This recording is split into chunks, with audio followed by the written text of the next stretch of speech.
안녕하세요. 날이 참 추워지고 있지만 저는 요즘 따뜻하게 지내고 있습니다. 평범한 30대의 남편과 결혼을 했고 혹독한 시집살이로 사계절 무관해서 늘 추운 겨울 같은 하루하루를 보냈었죠. 그러나 40대가 된 지금은 달라졌어요. 하루하루가 너무 따뜻하답니다. 저 같은 사람도 긴 시집살이를 견뎌내고 따뜻함을 느낄 수 있게 되었으니 제 사연을 보시는 분들도 그런 날이 꼭 오시길 바라며 들려드릴게요. 30대 초반에 남편이랑 알게 되었습니다. 제가 공장에서 일을 했는데 사장님께서 저를 너무 예쁘게 봐주셨어요. 어떻게 보면 보잘것없는 저를 사장님이 나서서 본인 아들과 자리를 마련해 주셨습니다. 처음에는 너무 부담스러워 거절을 몇 차례 했지만 가벼운 마음으로 한번 만나보기라도 하라는 말에 만나봤죠. 그런데 만난 사장님 아들과는 나이차도 고작 2살이었고 대화가 너무 잘 통했어요. 사장님께서 늘 제 얘기를 하셔서 궁금했다는 그 사람에게 호감이 점점 생겨나기 시작했습니다. 뭔가 우보스럽지만 딱 처음 본 그날 그 자리에서 어쩌면 이 사람과 결혼할 수도 있겠다는 생각을 했던 것 같아요. 그 후 연인으로 발전한 저희 두 사람을 너무 반겨주셨던 사장님은 제가 덜 힘들게 일할 수 있도록 도움도 참 많이 주셨죠. 그렇게 연애를 2년 정도 하고 바로 결혼을 했어요. 사실 30대 초반 나이에 결혼을 할 생각은 전혀 없었는데 사장님과 남편의 성화에 못 이겨 결혼을 했습니다. 저희 집은 평범한 집안이고 넉넉하지도 않았기에 제가 다 결혼 준비를 해야 했는데 그게 좀 부담이었거든요. 시부가 사장님인데 얼마나 잘 살겠습니까? 워낙 평판도 좋으시고 여유도 있으신데 그런 집에 제가 들어간다니 믿기지도 않았어요. 그러나 시부와 남편은 돈 걱정을 지금도 앞으로도 하지 말라며 저를 안심시켜 주셨고 덕분에 마음이 놓였습니다. 어떻게 보면 딱히 제가 한 것도 없이 시집을 가게 되었죠. 사실 결혼 전에 고민이 있던 건 시부와 남편은 너무 좋지만 시모는 그렇지 않았다는 거였어요. 본인 아들이 너무 아깝고 손해보는 결혼이라며 대놓고 말씀하셨죠. 혜민이 너는 전생에 뭐를 했길래 우리 집안에 치집을 타오니? 참, 네 팔자 펴서 아주 좋겠다. 솔직히 외아들은 우리 혁준이가 너 같은 애랑 결혼한다기에 내가 뒷목 잡고 쓰러질 뻔했어. 제가 많이 부족하죠. 노력할게요, 어머님. 노력하면 다만사 오케이야? 세상이 그렇게 호락호락한 줄 아니? 너 참 팔자 좋은 소리 한다. 세상은 그렇게 호락호락하지 않단다. 혁준이 아빠가 너를 며느리로 꼭 봐야 한다고 난리치지만 않았어도 넌 우리 집에 팔도 못 들였어. 알아? 그렇죠. 앞으로 너 하는 거 지켜볼 거야. 누가 봐도 믿지는 장사를 우리 가족이 했으니 넌 잘해야겠지. 어? 나를 화나게 하는 일은 없었으면 좋겠다. 용서할 수 없을 것 같으니까. 알아들어? 네, 알겠습니다, 어머님. 시몬은 대놓고 면박을 주는 게 한두 번도 아니었고 저를 보자마자 인상을 찌푸리는 특유의 표정도 참 많이 보여주셨어요. 그거 볼 때면 마음이 참 씁쓸했지만 적극 참았습니다. 남편이 너무 좋았거든요. 이런 사람과 내가 결혼하다니 싶었습니다. 꼭 금전적인 부분이 아니고 정말 사람 자체가 좋았어요. 거기도 시부는 얼마나 좋은 사람인 줄 제가 잘 아니까 놓치고 싶지 않았던 결혼이었습니다. 결혼 후 시댁 근처에 살았는데 참 힘들었어요. 제가 결혼하고 나서 시부와 남편은 일을 그만두라고 하셨고 한순간에 주부와 백수가 된 저는 시모의 수행비서처럼 온종일을 함께 해야 했죠. 세아가 너 이제 공장에서 힘들게 일하지 말고 집에서 편하게 쉬어라. 계속 그렇게 힘들게 일하면 너 몸 망가져서 못 써. 지금껏 충분히 일했으니 이제 집에서 편하게 있으면서 아기 낳을 준비해라. 이세 부담 주는 건 아니니까 부담 갖지 말고. 아버님 아니에요. 저 아직 젊은데 일하고 싶어요. 아니다. 이 집에 멀쩡한 사내가 있는데 뭐하러 세아가 너까지 돈을 벌어. 충분하니까 편히 쉬어. 그동안 힘들게 산 세월 보상받는다고 생각하고 편하게 생각해라. 그래, 아버지 말 들어. 시아버지가 사장이고 돈 잘 버는 남편이 있는데 왜 당신이 나가서 고생하고 그래? 시부와 남편은 마치 저를 보호해주는 울타리 같은 존재였어요. 어떤 상황이든 늘 저를 먼저 생각해줬고 배려해줬습니다. 그러나 시모는 이런 모습도 마음에 들어하지 않았어요. 너 지금 시간이 몇인데 아직도 자는 거야? 네? 아니에요, 어머님. 저 일어나 있어요. 너 앞으로 일어나면 바로 전화해. 알겠어? 나 옛날에는 시댁 가서 안부 인사를 매일 해야 했어. 이 정도면 많이 봐준 줄 알아. 알겠어? 그리고 오늘부터 집으로 와서 음식도 배우고 살림도 배워라. 알려줄 때 감사하게 여기고. 네, 어머님 지금 갈까요? 그럼 언제 올 건데? 하나부터 열까지 내가 다 말해줘야 하니. 어른이 알아서 눈치껏 좀 행동해. 당장 와! 시모는 이날을 시작으로 남편이 퇴근해서 올 때까지 저를 시댁에 가둬두고 이것저것 부려먹고 일을 시켰어요. 심지어 시댁에서 일하시던 이모님도 휴가를 줘버렸더라고요. 그 큰 집을 저 혼자 쓰고 닦고 청소를 하는데 참 너무하다 싶었습니다. 그 좋은 청소를 두고 바닥을 직접 빗자루로 쓰라고 하질 않나. 걸레질 역시 손걸레로 엎드려서 싹싹 다 닦으라고 했죠. 그 덕분에 무릎은 늘 멍이 들어 있었고 어느 날부터인가 무릎이 너무 아프더라고요. 손목 아픈 건 말도 못했고요. 차라리 공장에서 일할 때가 편했지 싶을 정도로 저를 괴롭혔습니다. 심지어 음식을 할 때는 다시! 다시! 를 외치며 먹던 걸 뱉어버리고 했어요. 바닥에 퇴하고 뱉었죠. 다시! 이걸 지금 먹으라고 만들었어? 뱉은 거 빨리 치우고 대체 너는 할 줄 아는 게 뭐가 있니? 하긴 할 줄 아는 거 하나 없으니 공장에서 일이나 했겠지. 네 수준은 참 못 봐주겠다. 어디서 이런 애를 데려와서 결혼한다고 난린 거야? 내 아들이지만 눈이 삐었나? 아유. 어머님, 제가 다시 해볼게요. 그래, 다시 하라고 했잖아. 왜 똑같은 말을 반복하게 만드니? 너 참 이상하다. 답답해 죽겠네, 정말. 아유, 내 팔자야. 참, 너 혹시나 해서 말하는 건데 우리 집에 시집 왔다고 해서 우리 집 재산 탐내거나 그러지 말아라. 한마디로 꿈 깨라고 알아들어? 네, 탐낸 적 없어요. 웃기고 있네. 내가 네 시커먼 속을 모를까? 시모는 그냥 괴롭힐 수 있는 거 모조리 시키면서 저를 괴롭혔습니다. 심지어 한 번은 백화점에서 머리를 맞은 적도 있었죠. 이날은 본인이 쇼핑을 할 거니 따라와서 짐꾼 역할을 하라고 했어요. 거부할 수도 없던 게 제가 거부를 하거나 말대답을 하면 1시간이면 끝날 게 하루 이틀이 넘어가니까 차라리 참고 말자 싶었습니다. 결국 백화점에 함께 가서 옆에서 짐을 들고 조용히 따라다녔죠. 그런데 시모가 계산을 하다 카드를 떨어뜨렸는데 그 순간 제가 잡겠다는 게 오히려 그 카드를 쳐서 시모 얼굴을 맞춘 겁니다. 순간 시꺼뱄고 당장 사과를 했으나 그 자리에서 머리를 맞았네요. 어머니 괜찮으세요? 아우 죄송해요. 잡으려다가. 이런 미친 망할 것이 뭐하는 짓이야? 어? 너 미쳤어? 일부러 그랬지? 그냥 주먹으로 쳐버리지 그러냐? 어? 뭐 이런 게 다 있어 진짜? 아니요 어머님 그런 게 아니에요. 에이씨 너 때문에 기분 잡쳤으니까 집에 가게 운전이나 해. 망할 것이 이엠뱅할. 혹시 이거 구매는 안 하실 건가요? 사모님? 연병할 것들이 쌍으로 눈치코치가 없네. 너 같으면 내가 지금 그걸 사고 싶겠니? 어? 너도 머리통 쳐맞고 싶어? 아니에요. 죄송합니다. 죄송해요, 사모님. 죄송한 거 알면 앞으로 내 눈에 보이지 마. 알아들어? 시몬은 유명했어요. 인성 쓰레기로 말이죠. 오죽하면 옆에 있는 저를 보는 눈들이 다 동정한 눈빛이었고 어딜 가면 시몬 몰래 제게 뭐 하나라도 챙겨주려고들 했습니다. 반대로 시몬은 정말 평판이 좋으셨고 시몬처럼 무례한 사람을 절대 가만두지 않았어요. 그러다 보니 시부 앞에서 시몬은 타인에게 친절한 척 연기를 했습니다. 그러나 시부 앞에서도 제게는 쌀쌀맞게 굴었죠. 너무너무 힘들어서 참고 견디다 남편에게 말한 적이 있었어요. 이때가 남편이 하던 일을 정리하고 시부 공장을 물려받아서 사장으로 일을 할 때였습니다. 여보, 내가 정말 참아보려 했는데 못 참겠어. 어머님이 저러시는 게 너무 힘들고 버거워. 그냥 나 공장 가서 일하면 안 돼? 어? 제발. 이렇게 집에 있는 게 더 고통스럽고 정신적으로도 괴로워. 내가 사장인데 당신이 거기서 직원을 일하면 체면이 안 서지. 힘든 건 알고 이해하는데 조금만 참아봐. 이런저런 핑계로 이사를 가던가 해보자. 정말이야? 이사 갈 거야? 제발 여보 하루빨리 가자. 어?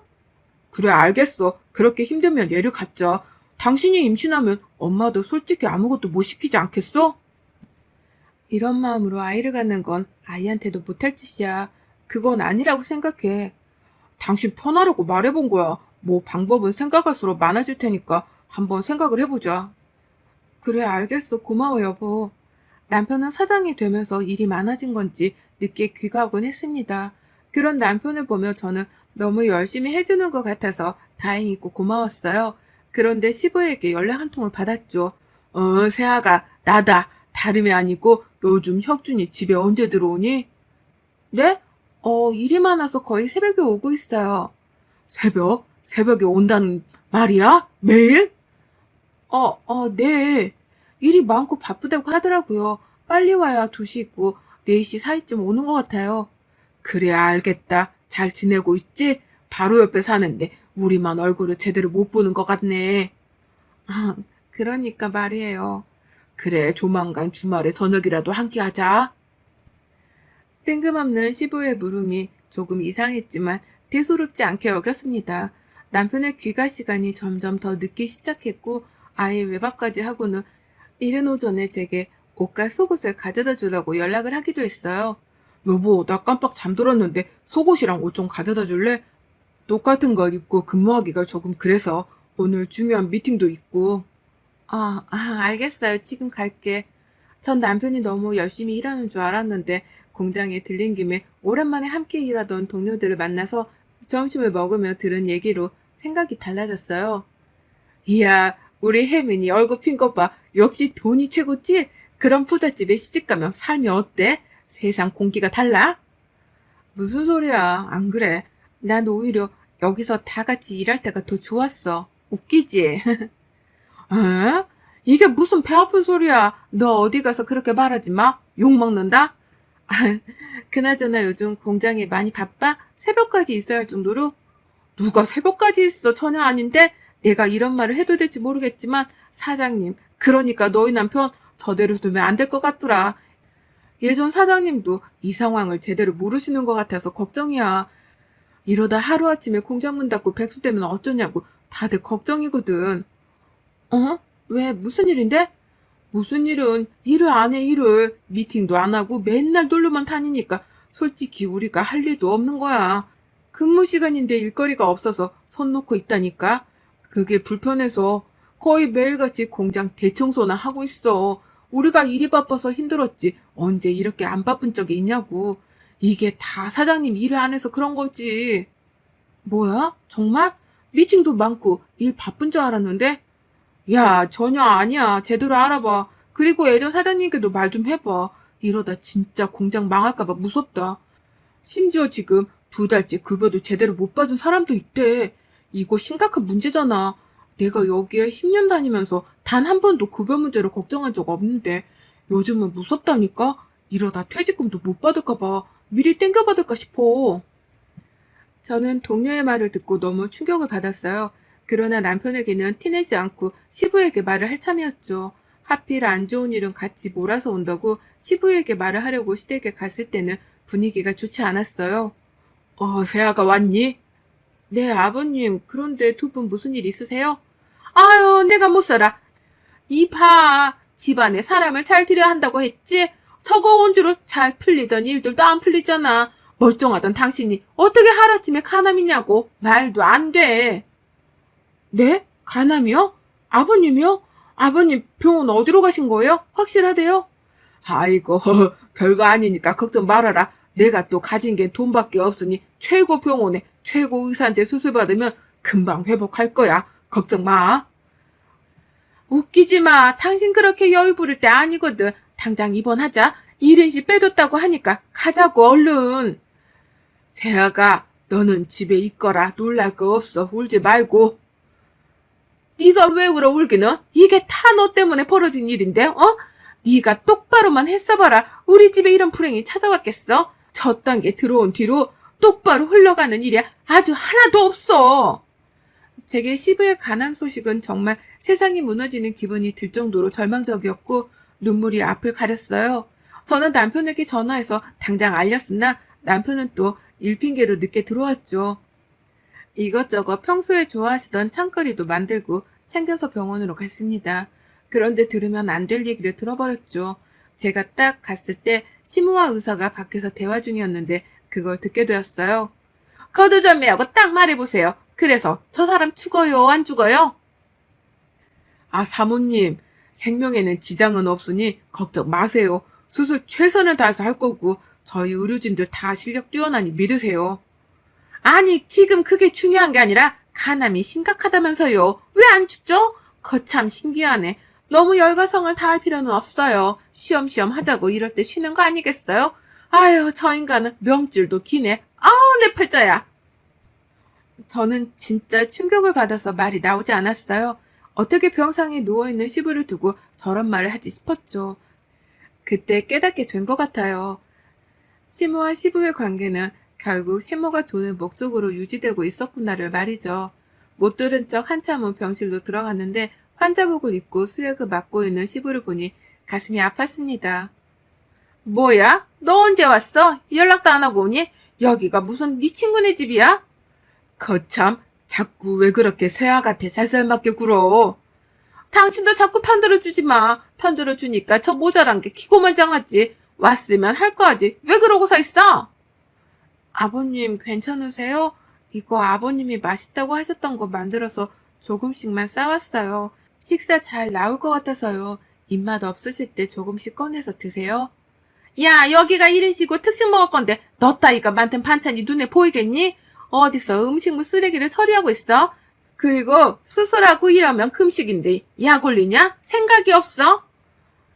아버님 그 간병인은 따로 두실 거예요? 어떻게 하시기로 하셨어요? 너 내 말 무시하냐 지금? 거참 그만 좀 하래도 세아가 간병이고 뭐고 아무것도 신경 쓰지 말고 집에 가 있어. 병원에 오래 있으면 안 좋다. 제가 할게요, 아버님. 간병 있으면 서로 불편하고 힘드니까 그냥 제가 하게 해주세요. 참나, 얘 하는 꼬라지 좀 보소. 너 지금 대놓고 무시하냐고, 나를. 네 시아버지 믿고 이러는 거야, 지금? 그리고 천문일령을 두고 왜 너를 쓰겠니? 저는 시모의 말을 끝까지 무시했어요. 사람 같지 않아서 더 이상 상대하고 싶지 않았습니다. 그리고 시부가 너무 안쓰러워 제가 직접 병간호를 하고 싶었고 고집을 부려 결국 하게 되었죠. 병간호라는 게 사실 힘들지만 그래도 저는 시부라면 할 수 있었어요. 그 와중에 남편은 여전히 철없이 행동을 했고 제가 붙잡고 말했습니다.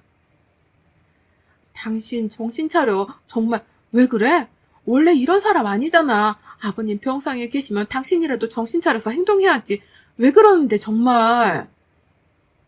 내가 사장이고 우리 집 재산이 얼마인데 뭔 일을 해야 하는데. 공장은 어차피 알아서 굴러가. 그니까 잔소리 좀 하지 마. 어? 당신 고분고분한 줄 알았더니 아니네. 뭐야? 정말 왜 그래? 미친 거 아니야? 아버님이 평생 지켜온 공장이야. 심각하게 생각해야지. 야야, 까부지 마. 조용히 있어 그냥. 이게 잘해주니까 기어오르네? 남편은 제게 선을 넘었고 이날 이후 시무랑 다를 것 없이 제게 행동했습니다. 시부 간병도 솔직히 힘들었지만 마음은 불편하지 않았어요. 다만 남편과 시모의 행동에 점점 더 지쳐가고 있었죠. 제가 결혼한 게 아니라 마치 이 집 노예로 들어온 기분이 들었어요. 그 후 긴 시간 끝에 시부는 회복을 하셨고 집에서 요양을 하셨습니다. 그 곁을 늘 지켰고요. 하루는 저를 불러 말씀하셨습니다. 놀라지 말고 들어라. 내 아들이지만 저 자식 사람 만들기는 글렀어. 여자도 있고 그 여자랑 놀러 다니느라 돈은 흥청망청 쓰고 공장도 말아먹으려고 하고 있더라. 세아가 너가 그 자리를 대신하고 내 아들과 이혼해라.